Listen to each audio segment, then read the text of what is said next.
የኢየሱስን ስምና የእግዚአብሔር መንግስት ሰበከ ነው የሚለው። ቀጥሎ አያችሁ ነካክተን ማንፈውሰው ብዙ ነገር አለ ቆስሎ የሚቀር ኢየሱስ ካልን ግን እኛም ማንደርስበት ቦታ ገብቶ ይፈውሳል። ሊያስገድለው የሚችል መልእክት ይዞ ገዳዮቹ መካከል ቆመ። ደቀ መዛሙር ተበትኖም አልበቃውም እንደገና ለማስገደል እየሄደ ነው። እነዚህ ሰዎች ማለት የዋዛ አይደሉም፣ ኢየሱስን የሰቀሉ ናቸው። የሚሰብከውን ኢየሱስን ለመስቀል ያልራሩ ናቸው። እሱን ላለመግደል ዋስትና የለውም ላለመገደሉ። እስጢፋኖስ ቆሞ ሲያወራ እንከን ፍለጋ ነው ቆሞ። ያለ ስተት ይወግራሉ እንኳን ስተት አግኝተውበት። ይህንን ሲሰብክ የፊቱ ቁርበት አበራ የሚል ቃል ሳውል የሚሉትም በአንዳንድ መንደሮች እየዞረ ለማሳሰርና ለማስገደል ፈቃድ ተቀብሎ ይሮጥ ነበር። በእስጢፋኖስ ስብከት በፊቱ ማብረቅረቅ በጣም ተደንቆ እሺ እያለ ወገሩት ተብሏል። ወንጌል ሲሰበክ ሰዎች ነፃ መውጣት ሲጀምሩ የእግዚአብሔር ልጅ ኢየሱስ ክርስቶስ መሰበክ ሲጀምር ድፍን ከተማ በደስታ ተሞላ። ምን ሰበከ? ቀጥሎስ የኢየሱስን ስም እና የእግዚአብሔር መንግስት። ስለሌላ ነገር እያወራን ዘመናችን እንዳያልቅ ጊዜ የለንም። ኢየሱስ ሊመጣ በደጅ ነው። ማንም ሰው እንደሚድነው ነው መጥቶ ሄዳ ነው። በወንጌል ፊት ኖርማል ኦርዲነሪ ግለሰብ ነው። እጅ ሲጭኑ በሐዋርያት እጅ መንፈስ ቅዱስ ሲታደላየ ከላይ እሳት ነው፣ ፀሐዩ ከስር አሸዋ ነው። ፊትን ሸፍነ ነው የምታወራው። ጆሮ ላይ ስለሚጮብ ነፋሱ ፊትን ካልሸፈንክ አትደማመጥም። ክርስቶስን ሰበክ።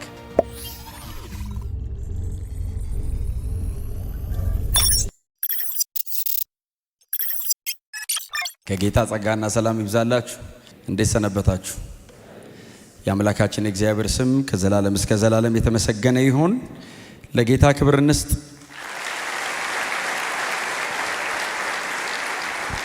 ጌታን እጅግ አድርጌ አመሰግናለሁ። የሐዋርያት ሥራ በሙሉ የኛ መመን ነው ማለት ነው። ቆሙ ሳልል የሐዋርያት ሥራ ምዕራፍ 8 ላይ ያለ የጌታ ቃል ክፍል አብረን እናነባለን። የሐዋርያት ሥራ ምዕራፍ 8 ቁጥር 5 የሐዋርያት ሥራ ምዕራፍ 8 ቁጥር 5 ላይ በጌታ በኢየሱስ ክርስቶስ ስም አነባለሁ። የጌታም ቃል እንደዚህ ይላል። ፊልጶስም ወደ አንዲት የሰማርያ ከተማ ወርዶ ክርስቶስን ሰበከለት። ጌታ የተባረከ ይሁን። የሐዋርያት ሥራ ምዕራፍ 8 ከኢየሱስ ውጪ ብዙ የምንሰብከው ርዕስ የለንም፣ ወንጌል አማኝ ስለሆንን ማለት ነው። ክብር ለእግዚአብሔር ይሁን። የሐዋርያት ሥራ ምዕራፍ 8 ላይ ያለ የጌታ ቃል ክፍል ያነበብነው አብረን ያነበብነው ምዕራፍ 8 ቁጥር 5 ላይ ያለ የጌታ ቃል ክፍል ነው። ወንድማችን ወንጌላዊው ሉቃስ እንደጻፈው ምዕራፍ 8ን በሙሉ ከግማሽ በላይ ለሚሆነውን ምዕራፍ 8ን ለዚህኛው ወንጌላዊ ይሰጠዋል። ወንጌላዊ ፊልጶስ ለተባለው የኢየሩሳሌም ቤተክርስቲያን ዲያቆን ነበር። በኋላ ላይ ሰማርያ ከተማ ገብቶ ወንጌል ሰባኪ ይሆናል። በኋላ ደግሞ ወደዛ ወደ 20ዎቹ ምዕራፎች አካባቢ ደግሞ ስትሄዱ ጳውሎስ ለአያሌ ቀን እዚህ ሰው ቤት አርፎ ነበርና ወንጌላዊ ፊልጶስ ቤት አረፍን ተብሎ ደግሞ ተጽፎለታልና ይሄ ወንጌላዊ በዚህ ቦታ ላይ ሰፋ ያለ ሽፋን አግኝቷል። እንግዲህ ይሄኛው ወንጌላዊና ከዚህ ደግሞ ቀደም ብሎ ምዕራፍ 7ን ወደ 60 ቁጥር አካባቢ ጥርግርግ አድርጎ የወሰደው የዚህኛው ወጣት ልጅ አብሮ አገልጋይ የነበረ በኢየሩሳሌም ቤተክርስቲያን ላይ ዲያቆን የነበረ አንድ ወጣት ልጅ ነበር አይደል? እኔ በጣም ነው የምወደው፣ ደጋግሜ ማነሳዋለሁ። እስጢፋኖስ የሚባል አንድ በጣም ወጣት ልጅ እንግዲህ ኤርሊ 20 አካባቢ ነው ይሉታል፣ 20ዎቹ መግቢያ አካባቢ ነው ይሉታል። እና በጣም ኦራተር ነው አይደል? በጣም ተናጋሪ ነው። ቀጥሎ ካሪዝማቲክ ነው። ዝም ብሎ ማውራት ብቻ ሳይሆን በጸጋ ነው የሚያወራው። ከዛ ውጭ ደግሞ እግዚአብሔርም ከእርሱ ጋር ነበረና የሚናገረውን ቃል እግዚአብሔር በምልክትና በታምራት ያጸናው ነበር ተብሎለታል። ይሄ ብቻ አይደለም፣ የእግዚአብሔርን ቃል የመናገር የመግለጥ አቅሙ የፊቱ ቁርበት እስኪያብረቀርቅ ድረስ ነበር የእግዚአብሔር ቃል በላዩ ላይ የመጣው። እግዚአብሔር ይመስገን። የእግዚአብሔርን ቃል እየተናገረ ፊቱ አበራ የሚል ቃል አለና የእግዚአብሔር ቃል በሙላት ሲመጣ ከውስጣችን ከመባረክ በመንፈስ ተነካው ከማለት ያልፋል ማለት ነው። አጥንት ላይ፣ ቆዳ ላይ፣ ስጋ ላይ ድረስ ይመጣል ማለት ነውና በዛ መጠን የእግዚአብሔር ቃል ግልጠት ፊዚካሊ አፌክት አድርጎታል። እና እሱ ወጣት የዚህኛው የፊልጶስም አብሮ አገልጋይ ነበርና ኢየሩሳሌም ቤተክርስቲያን አስተናጋጆች ነበሩ። ለድቁና የተመረጡ ወንድሞች ነበሩ። ግን እኔ ያው ተመረጡ ሚል ነው ያየሁት እንጂ የቱም ጋር ድቁናው ላይ ሲያገለግሉ አላገኟቸውም። እንግዲህ አገልግሏል ብዬ በጣም ተስፋ አረጋለሁ። እስጢፋኖስንም ምዕራፍ 6 ላይ ተመረጠ። ወዲያው ወደ ምኩራብ ሄደ ነው የሚለው። ምኩራብ ሄደና የእግዚአብሔርን ቃል መስበክ ጀመረልና እንደውም ከነፃ ውጪ ምኩራብ ከሚባል ስፍራ የመጡ አንዳንድ የአሌክሳንድሪያ ከተማ ሰዎች ማለት ሰሜን አፍሪካ በጣም በህጉ የበረቱ ማለት ነው። መጥተው ሊከራከሩት ሞከሩ ይልና ሁሉንም በሁሉ ፊት ይረታቸው ነበር የሚል ቃል አለና ይናገርና ብቻቸው ነው የሚያስቀራቸው። ቲፎዞአቸውን በሙሉ ይዞ ኢየሩሳሌም ቸርች ይመጣል። ጌታ የተባረከ ይሁንና ከሰዎቹ በቀር ምንም አይቀርም፣ በአደባባይ ነው የሚረታቸው የሚል ቃል አለና ልጁ ግሪክ ሀገር ተወልዶ ያደገ አይሁዳዊ ነው። ስለዚህ የግሪክ ፍልስፍና እውቀትም አለው። አይሁዳዊ ቢሆንም ግን ተወልዶ ያደገው ግሪክ ሀገር ነው። በጣም የበረታ ነው ማለት ነው። በዚህ እውቀት በጣም የበረታ ነውና እሱ ልጅ ሰበከ። እንደምታውቁት ከምዕራፍ 6 ጀምሮ ነው የሚሰብከው። ግን ምዕራፍ 7 የሰበከው እንደዚህ አይነት በጣም ያማረ አሜን ለማለት የተዘጋጀ በጣም በጉጉት የሚሰማ ጉባኤ ፊት አይደለም። የምዕራፍ 7ቱ ስብከት የፍርድ ቤት መከላከያ ነው አይደል? ኮርት ላይ ቆሞ ዲፌንስ እኮ ነው። አሁን እኮ የፍርድ ቤት መከላከያቸው እኮ ነው ስብከት። አሁን እንደዚህ አይነት ጉባኤ ቢያገኙ ምንድነው የሚያደርጉት? እግዚአብሔር ራሱ ሆነ ብሎ መሰለኝ እንደዚህ አይነት ቦታ እነሱን አቁሞ እንደዚህ አይነት ቦታ እኛን ራርቶልን ነው። ምክንያቱም ልጆቹ ተከሶ ነው የቀረበው አይደል? በዚህ ምክንያት ተከሰሃል፣ ህጉን ትሳደባለህ፣ እግዚአብሔርን ትሳደባለህ፣ ህጉን ማይለውን ነገር ትጨምራለህ ብለው ነው የከሰሱት። በዚህ ጉዳይ ተከሰሃል ብለው የአይሁድ ሸንጎ አባላት ተደርድረው ቁጭ ብለው ይጠብቁታል መልስ እንዲሰጥ። እነዚህ ሰዎች ማለት የዋዛ አይደሉም፣ ኢየሱስን የሰቀሉ ናቸው። የሚሰብከውን ኢየሱስን ለመስቀል ያልራሩ ናቸው። እሱን ላለመግደል ዋስትና የለውም ላለመገደሉ። እና እንደዛ አይነት ጉባኤ ፊት ቆሞ ለተከሰስከው ክስ ቀርቦብሃል ብለው አንደኛ፣ ሁለተኛ፣ ሶስተኛ፣ አራተኛ ብለው በዝርዝር አስቀመጡና ማብራሪያ ስጠን አሉት። ልጁ የምዕራፍ 7ቱ ስብከት ለምዕራፍ 6ቱ ክስ ነው፣ የፍርድ ቤት መከላከያ ነው። እና ምዕራፍ 7ን ሉቃስ 60 ቁጥር ሙሉ ሰብስቦ የጻፈው ሉቃስ አልነበረም። ባይዘው ሉቃስ አልነበረም በዛ ቦታ ላይ። እርግጠኛ ነኝ የጻፈው ጳውሎስ ሊወግር ገብቷል። ስለዚህ አሁን ጳውሎስ ኦሬዲ ሊወግር ገብቷል። ጳውሎስ ደግሞ እንደምታውቁት የገማልያ ተማሪ ነው። ሚስ እንድታረግ አይፈቅድልህም። በጥንቃቄ ነው የሚያዳምጥ። እስጢፋኖስ ቆሞ ሲያወራ እንከን ፍለጋ ነው የቆመው። ያለ ስተት ይወግራሉ እንኳን ስተት አግኝተውብህ እና ቆሞ እየጠበቀው ሙልጭ አርጎ ሰምቶታል። ከዛ 65 ኤዲ ላይ ቂሳሪያ ቁጭ ብሎ ሐዋርያ ሥራ ለመጻፍ ኮምፓይል ሲያደርግ ምዕራፍ 7ን ጳውሎስ ነው የሚነግረው። ይገርማል። ያወጣት ልጅ የቱ እስጢፋኖስ የሚሉት የተወገረው በድንጋይ የተወገረው ልጅ። አዎ ምዕራፍ 7ን ስጽፍ ጴጥሮስ እንዳታስገባ እስጢፋኖስ አድርገው። ምን አረገ ሲለው ቆሜን የሰማሁት የመከራከያ ነጥብ ሲያቀርብ ብሎ እግዚአብሔር አባታችን አብርሃምን ከካራን ጠራው ብሎ አይደል የጀመረው። እንደውም እግዚአብሔር አይደለም የክብር አባት ብሎ ነው የጠራው። አባታችንን አብርሃምን አለ። እኔም አይሁዳዊ ነኝ ፋሚሊ ነኝ አላቸው። 1440 ዓመት በ54 ቁጥር የሚሮጥ ወፍ በረር ባይብል ላይ የሚሄድ በጣም ጀግና ሰባኪ ነው እስጢፋኖስ። በእውነት ጌታ እድል ይሰጠናል። በጣም ብዙ እንደዚህ አይነት ሰዎች እዚህ ውስጥ እንዳላችሁና እንደምትኖሩ ወደፊትም ተስፋ አደርጋለሁ። ጎናችሁ አልሱ የእግዚአብሔርን ቃል በፍጹም ግልጠት ተናገር በሉት እስቲ። ክብር ለኢየሱስ ይሁን። እና መንፈስ ቅዱስ እያቀበለው እንደሚሰብክ ግልጽ ነው። ከአብርሃም ተነሳ አይደል? ይስሐቅና ያዕቆብን ነካ ነካ አረጋቸው። አብርሃም በድንኳን ኖረ፣ እነሱም በድንኳን ኖሩ ብሎ ነካ ነካ አረጋቸው። ያው ላይኔጅ መጠበቅ ስላለበት እሱን ጠብቆ ነው ሄደው። አብርሃምን ነካ፣ አብርሃም ጋር ትንሽ ሰፋ ያለ ቆየ። ይስሐቅን ያዕቆብን ነካ ነካ አድርጎ አለፋቸው። በዮሴፍ አቋርጦ ግብጽ ገባ። በዮሴፍ በኩል አድርጎ ግብጽ ገባ። ግብጽ ገብቶ አልቆየም፣ ሙሴ ጋር መጣ። 400 ዓመቱን አንዴ ነው ያጠፈው። ሙሴ ጋር መጥቶ ሙሴ የሕጉ ተቀባይና የእስራኤል መሪ ስለነበር ሙሴ ጋር ሰፋ ያለ ሽፋን ቆየ። ከዛ ከሙሴ ጋር አብሮ ወጡ አለና በምድረ በዳ ያሉ እግዚአብሔር አምላክ የመገናኛ ድንኳን እንዲሰራለት ፈለገ አለና የመገናኛውን ድንኳን ይዘው ከናን ገቡ ብሎ ከኢያሱ ጋር ገቡ ብሎ ኢያሱን ነካው። ኢያሱን ነክቶት ወዲያው ዳዊት ጋር መጣና ቤት ልስራልህ አለው አለ። አንተ አትሰራልኝም ልጅ ነው የሚሰራልኝ ሰለሞን ነው ብሎ ሰለሞንን ነካው። ከዛ ምን አይነት ቤት ሰሩልኛላችሁ ብሎ ኢሳይያስ ጋር መጣ። ከዛ በኋላ ልባችሁ ምናምን የታወረ ብሎ እነሱ ጋር መጣ። ወጥ አውጥተው በድንጋይ ይሄንን ሲሰብክ የፊቱ ቁርበት አበራ የሚል ቃል አለ። ይሄ ቆዳው ሲያብረቀረቅ እንግዲህ ቸርች ቢሆን ባይዘው አሁን እኔ ፊቴ ያብረቀረቀ ቢመስላችሁ ያብረቀረኩ ነው አይደለም ያልኩት። አሁን ቢመስላችሁ ምንድነው የምትሉት? ታየኝ ውስጥ ያለውን ነገር አየሁት ነው የምትሉት። አይደል በመንፈስ ምንለው ነገር አለ። እስጢፋኖስ ፊቱ ያብረቀረቀው ሊገሉት የተሰበሰቡ ሰዎች ማለት ነው። ምን ለመካድ እየጣሩ ያሉ ሰዎች ማለት ነው። ፊዚካሊ እዚህ ላይ ሲመጣ ፊቱ ነው የሚያበራው ተባባሉ። አዎ የአማልክት ልጅ ያዩ አይደል እስኪ መስላቸው ድረስ ፊቱ አበራ ይላል። ተነጋገሩ። ቁርበቱ እያበራ ነው አለው። አዎ ለኔ ብቻ አይደለም የሚታየኝ። አዎ ሰው ግን ከባድ ነው። ፊትህም እያበራ ይወግራል። ህግ እኮ ከባድ ነው መንፈስ ካልነካ። ይሄንን ሲሰብክ ሳውል የተባለው አይደል ጎበዝ ገና ጳውሎስም ገና ያንግ ነው። በጣም አግሬሲቭ ነው እና ይጠብቀው ነበር።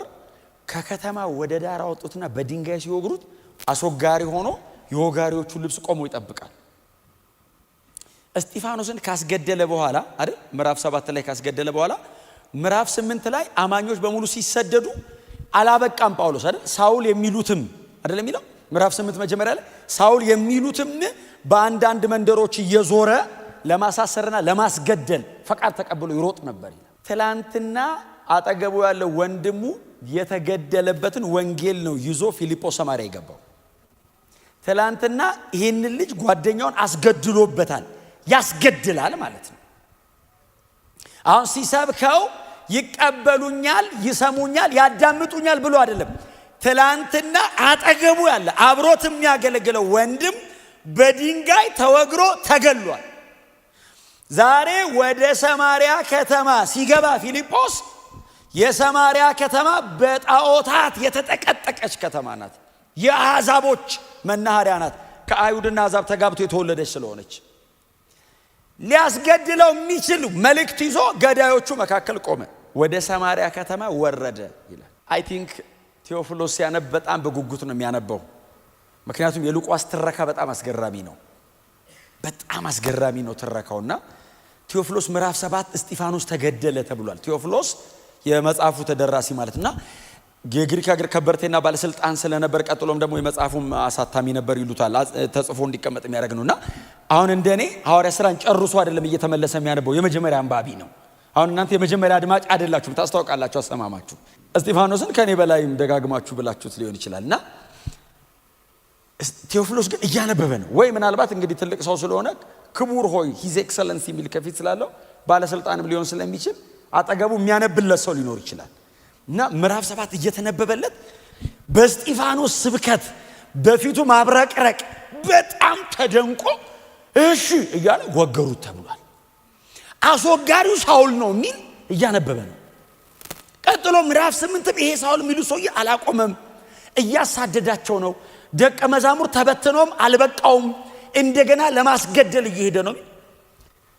ይሄ ሳውል የሚሉ ሰውዬ ታሌላ ገና ምዕራፍ 9 ጋር አልደረሰም። ዳነ የሚለውን አላነበበም ገና። ባለስልጣን ነው ብናስይዞ ጥሩ ነው።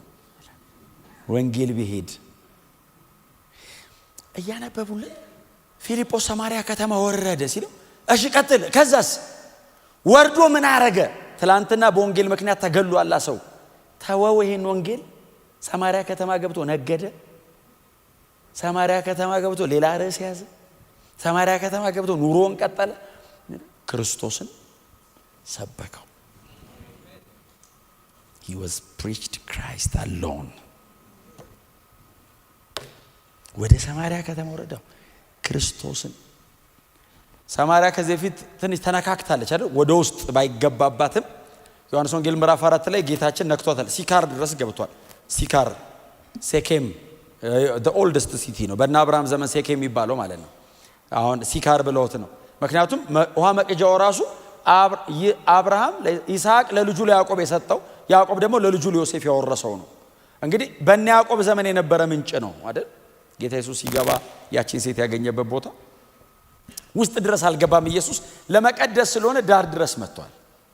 ያው ኢየሱስ ጫፉን ከረገጠው ይቀደሳል እና ውስጥ ድረስ ለመግባት ጊዜ ስለሌለው ጫፍ ላይ ቆሞ ያቺን ሴት አግኝቶ፣ ያቺ ሴት ደግሞ ሰማርያ ካሉት ከተሞች መካከል የአንዷን አካባቢ ሰው ሰብስባ አምጥታለት ጌታ ኢየሱስ ክርስቶስ ወንጌል ሰብኮ ሄዷል። ፊልጶስ ዛሬም መጣ። ድፍን ሰማርያ ነው ጠቅልሎ የገባው ፊልጶስ። ወደ ውስጥ ክሮስ አድርጎ ገብቷል። ክርስቶስን ሰበከ። በጣም በትህትና ጎናቸው ሰው ክርስቶስን ብቻ ስበክ በሉት። እስቲ ጮክ ብሎ እኔ ክርስቶስን እሰብከዋለሁ ብሎ ክርስቶስን ሰበከው። ክርስቶስን ሰበከ። ይሄ ወጣት ክርስቶስን ሲሰብክ ምናልባት መጽሐፍ ቅዱስ ላይ በጣም ውስን ቦታ ብቻ የምታገኟቸው አንዳንድ ቃላቶች አሉ። ከተማው በሙሉ በደስታ ተሞላ የሚል ቃል አለ። እንዴት ከተማ በሙሉ ደስ ይለዋል? ግነት አይነት ነገር ተጠቅሞ ነው ብዬ አላምንም። እኔ መጽሐፍ ቅዱስን በቁሙ ነው የምረዳው። በቁም ሊትራል በሆነ መንገድ በቁሙ ነው የምረዳው። ወንጌል ሲሰበክ ሰዎች ነፃ መውጣት ሲጀምሩ፣ የእግዚአብሔር ልጅ ኢየሱስ ክርስቶስ መሰበክ ሲጀምር ድፍን ከተማ በደስታ ተሞላ። የፊልጶስ አቴንሽን ክርስቶስ ነው። የፊልጶስ የመልእክቱ መካከል ክርስቶስ ነው። ስለሌላ ጉዳይ አያወራም። ሌላም ነገር ሲሆን ሐሳቡን አይወስደውም። ታምራት ተደረጉ ይላል። ቀጥሎ ግን ፊልጶስ ሌላ ነገር ሰበከ አይልም። ወደ ታች ወረዱና አንብቡት። የኢየሱስን ስምና የእግዚአብሔርን መንግስት ሰበከ ነው የሚለው። ቀጥሎ ሌላስ ምን ሰበከ? እስኪ ሰብክ ድረስ ነው የጠበቁት። ሲሰብክ ተአምራት ተከናውኗል። እግዚአብሔር በዚህ ስብከት በኩል ብዙ ምልክት አድርጓል።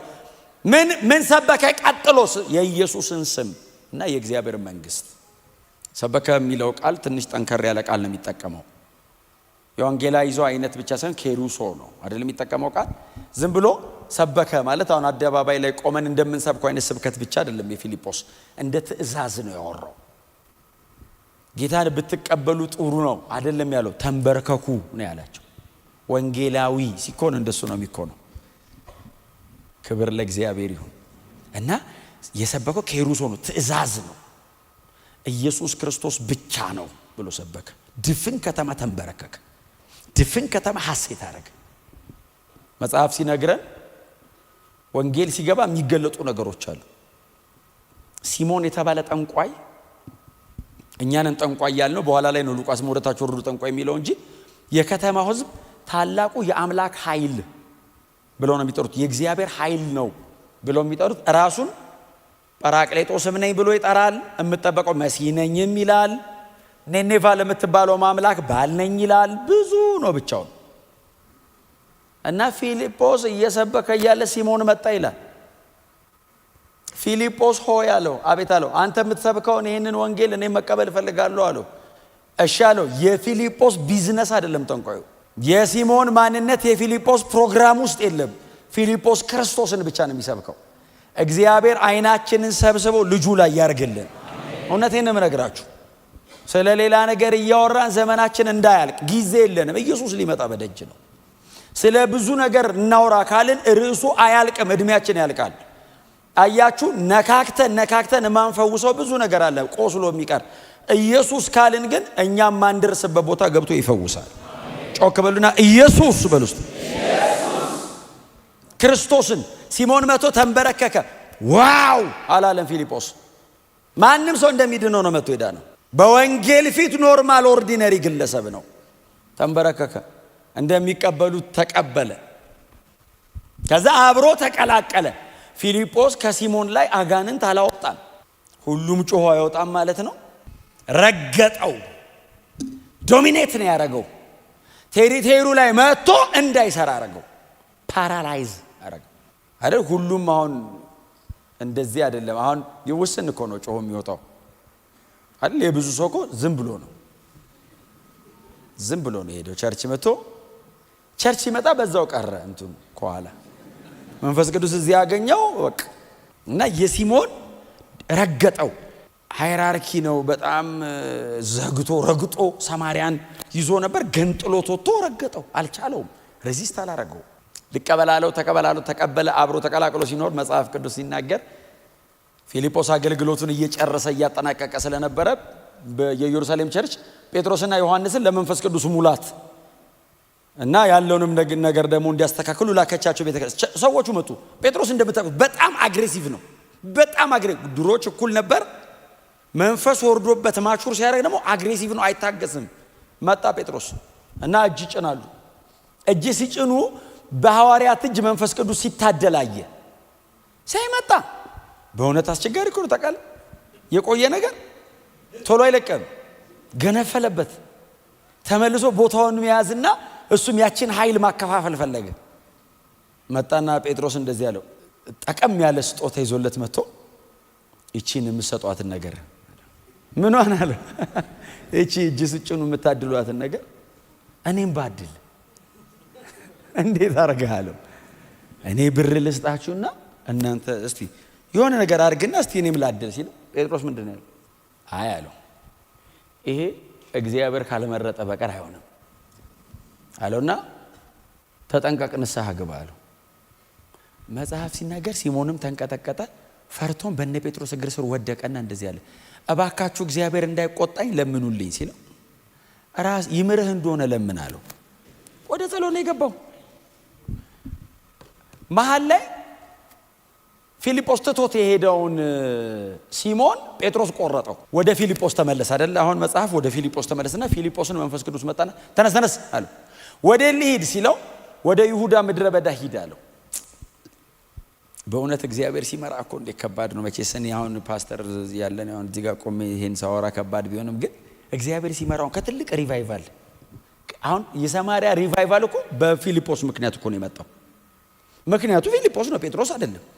ፊልጶስ እንደዛ እያመሰው ፊልጶስ እየተባለ መንፈስ ቅዱስ መጣና ውጣ ከመሃል አለው። የሊድ አለው ወደ ምድረ በዳ ደግሞ እኮ የሚመርጠው ፊልጶስን መጣና ተነሳ አለው። ወደ ይሁዳ ምድረ በዳ ሂድ አለው። ከዛስ ምን እንደምታገለግል ነግራለሁ፣ ተነስ ውጣ አለው። ለጴጥሮስና ለዮሐንስ ትቶ ፊልጶስ ሩጫ ጀመረ። ደሞስ በእግር ነው የሚሄደው እየሮጠ ይሁዳ ምድረ በዳ ውስጥ ሲገባ ምድረ በዳ እንደዚህ ቆማ አታወራም። ንፋስ አለው፣ አቧራ አለው፣ ከላይ እሳት ነው፣ ፀሐዩ ከስር አሸዋ ነው። ፊትን ሸፍነ ነው የምታወራው። ጆሮ ላይ ስለሚጮብ ነፋሱ ፊትን ካልሸፈንክ አትደማመጥም። ፊቱን ሸፍኖ ሲሮጥ አንድ የኛ ሀገር ሰው ኢትዮጵያዊ ነው ይለዋል። በሰረገላ ተቀምጦ ህንደኬ የምትባለዋ ንግስት የገንዘብ ላይ የተሾመ ነው፣ ፋይናንስ ሚኒስትር ነገር ነው። እንደዚህ ያራገቡለት ያነባል። ድሮም እናነብ ነበር። ያነባል አይደል? መረዳቱ ላይ ነው ችግሩ እንጂ አልገባውም የሚል ቃል ስላለ ነው። እኔ አይደለሁም። አይ መጽሐፍ ቅዱስ ስለሆነ ነው አይደል? ብርሃን ይጠይቃል፣ የመንፈስ አብሮት ይጠይቃል። ሌላ መጽሐፍ ይረዳል። በሌላው አይቶት ነው። እና እያነበበ ሲሄድ መንፈስ ቅዱስ ፊልጶስን በጣም ለመንፈስ ቅዱስ ያላቸው ቅርብነት ፊልጶስን ምን አለው? ወደ ሰረገላው ተጠጋ አለው። ሮጥ ብሎ ጠጋ ሲል እያነበበ ነው። ጠጋ አለውና እምታነበውን ታስተውሏል? እሱ በሰረገላ እየሄደ ነው፣ ፊልጶስ እየሮጠ ነው በእግሩ። ታስተውሏል ሲለው እንደዚህ ያየው ሳይ አይሁዳዊ ነገር ነው። የሚያስረዳኝ ከሌለ እንዴትስ ልረዳው እችላለሁ? እስቲ ናውጣና የምታውቀው ከሆነ ታግዘኛለህ አለውና ወደ ሰረገላው አወጣው ይላል። ከዛ አሸዋ ወደ ሰረገላ ላይ አወጣው። ቁጭ አለ። ምንድን ነው የምታነበው አለው። ቆይ ስማ አለው። የኢሳይያስን ጠቅለል ነው የሚያነበው። ደግሞ እግዚአብሔር ሲረዳው ኢሳይያስ 53 ነው የሚያነበው። ምስጉን ነው በእውነት። ዋናውን ካርዲናል ሜሴጁን ይሄ the whole scripture መጽሐፍ ቅዱሱ ተጠቅልሎ የተቀመጠበትን ነው። ወንጌል እኮ በእውነት እንደሚታረድ በግ ተነዳ፣ በሸላቾቹ ፊት ዝም እንደሚል በግ ምናምን የሚለው ነብዩ ስለ ራሱ ነው። ስለማን እንደሚታረድ በግ የተነዳው ኢሳይያስ ነው እንዴ? ማን ነው ሲለው በጣም ያስደንቀኝ። ከዚህም መጽሐፍ ተነስቶ ስለ ክርስቶስ ሰበከው ይላል። ሰረገላው በእውነት ርዕስ ያስቀይራል። የሰውየው አለባበስ ርዕስ ሊያስቀይር ይችላል። በዛ ላይ ዝም ብሎ አይነት ሰው አይደለም፣ የገንዘብ ሹም ነው። ፊልጶስ ሲያገኘው ከዚህ መጽሐፍ ተነስቶ ክርስቶስን ሰበከውና ከዛ ሰውየው እንደዚህ አለ፣ እንዳልጠመቅ ምን ይከለከለኛል? እርግጠኛ ነኝ ኢየሩሳሌም ተጠምቆ ነው የመጣው። አሁን ወንጌል በራለት። ምንድነው ማህተም ማድረገው? እንዳልጠመቅ ምን ይከለከለኛል ሲለው ኢየሱስ ክርስቶስ የእግዚአብሔር ልጅ እንደሆነ ካመንክ አለው። አምኛለሁ አለው። ና እንውረድ አለው አይደል? ሰረገላ ላይ አይጠመቅም መቼስ። ና ውረድ አለው። አወረድ አለው። አወረደ ይልና እኔ አሁን ይሁዳ ምድረ በዳ ወንዝ ራሱ ከየት እንደመጣ ወንዝ አገኙ። ና ውረድ አለ። ይዞት ወረደ ውሃ ውስጥ አጥምቆት ሲያስወጣው የጌታ መንፈስ ፊልጶስን ነጠቀው። እኛ ብንሆን መልአክ አጠመቀኝ ነው የምንለው። አሁን ካጠገብ ቢሰወር ጌታ ረድቶት ነው ፊልጶስ አጠመቀኝ ያለው እንጂ ሰው እንደሆነ ምንም። እኛ እኮ መልአክ የሚመስልም ካየን የመላእክት አገልግሎት የሚል መጽሐፍ ሁሉ እንጽፋለን። አጠመቀውና ሲወጣ የጌታ መንፈስን ፊልጶስን ነጠቀልና በጋዛ አይ ቲንክ 37 ኪሎ ሜትር ይመስለኛል የወሰደው። ጋዛ ደረሰ አይደለም የሚለው ተገኘ ነው የሚለው። ጋዛ ዱብ አለ። በጋዛ ወርዱ ደግሞ ስብከት ቀጠለ። ክርስቶስን ብቻ። እቺ ቀን ከዚህ በኋላ ለሚኖረንም ጊዜ ሁሉ ፍሬም ነች። ከየትም መጽሐፍ እንነሳ፣ ከዚህም መጽሐፍ ተነስቶ ስለሆነ የሚለው መጽሐፍት ሁሉ ደግሞ ስለ ክርስቶስ ብቻ ስለሆነ የሚያወሩት ከምንም ተነስተን ከየትም ዞረን ማረፊያችን የተሰቀለው ክርስቶስ፣ የእግዚአብሔር የመጨረሻ ጥበብ፣ የእግዚአብሔር የመጨረሻ ክብር፣ የእግዚአብሔር የመጨረሻ ብርሃን፣ የእግዚአብሔር ቤዛነት የሆነው የተሰቀለው ክርስቶስ ጋር እናርፋለን። እኛ ግን የተሰቀለውን ክርስቶስን እንሰብከዋለን። ክብር ለኢየሱስ ብቻ ይሁንለት።